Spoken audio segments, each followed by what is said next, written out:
Rand Paul holding his wife Kelly's hand to accept the nomination of the Republican Party for U.S. Senate in a huge victory for the Tea Party movement in America and Kentucky.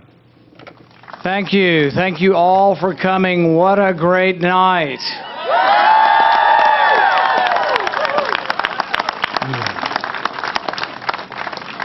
I couldn't do anything and do any of this without my best friend and confidant, my wife, Kelly.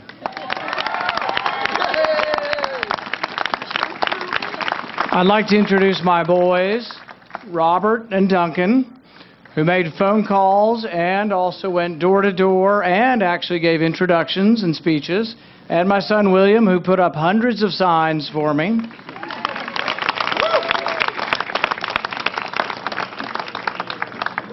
For teaching me to respect the Constitution, for teaching me individual responsibility as well as what individual freedom is about, for raising me, and I hope doing a great job at learning what is right and what is wrong. I want to thank my parents, Carol and Ron Paul.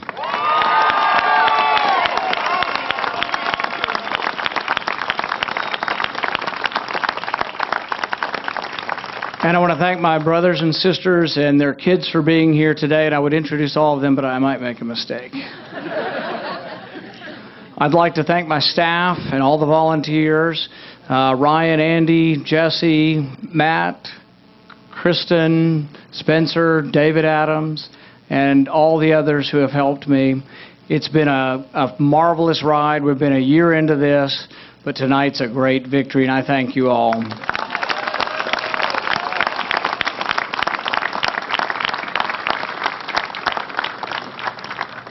I have a message from the Tea Party, a message that is loud and clear and does not mince words. We've come to take our government back.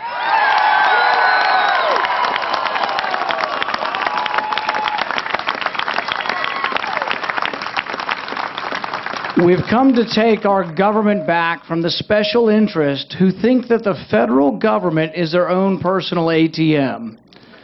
From the politicians who bring us oversized fake checks emblazoned with their signature as if it was their money to give. Washington is horribly broken. I think we stand on a precipice. We are encountering a day of reckoning, and this movement, this Tea Party movement, is a message to Washington that we're unhappy and that we want things done differently.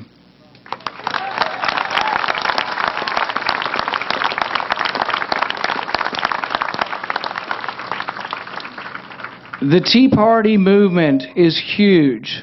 The mandate of our victory tonight is huge. What you have done and what we are doing can transform America. I think America's greatness hinges on us doing something to save the country. The Tea Party movement is about saving the country from a mountain of debt that is devouring our country and I think could lead to chaos. We now have a president, though, who apologizes for America's greatness.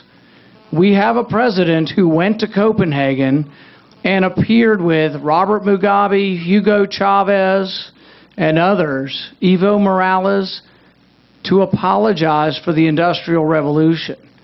They say, these dictators, these petty dictators say that to stop climate change, it's about ending capitalism. They are explicit, and the president, by attending Copenhagen, gives credibility and credence to these folks, and he should not go.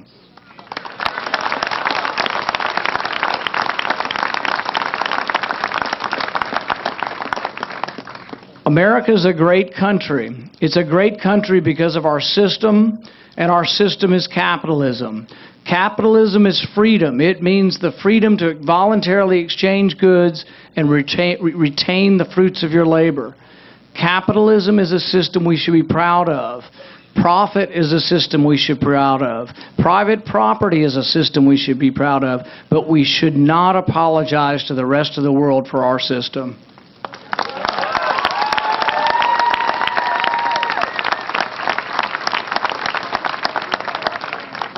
In order to preserve our great nation, tough choices will have to occur. So many Republicans have been elected and they say, we'll cut your taxes, but then we'll bring you home the pork.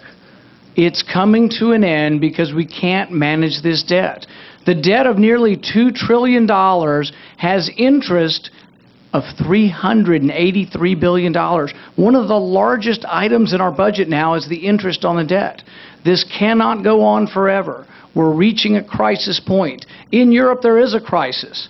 And what do we say? Instead of saying socialism has failed in Greece and their system should reform and become capitalist, we say we'll bail them out. What lesson does that teach Greece and Europe about capitalism if we simply bail them out? We don't want that crisis to come to our country. There is a crisis looming. There is a debt bomb out there ticking. And unless we make tough decisions, unless we say that you want government that will protect your freedoms, but not government that gives you something for free or gives you something for nothing, then we can get back to what the Constitution meant and what it intended in the beginning.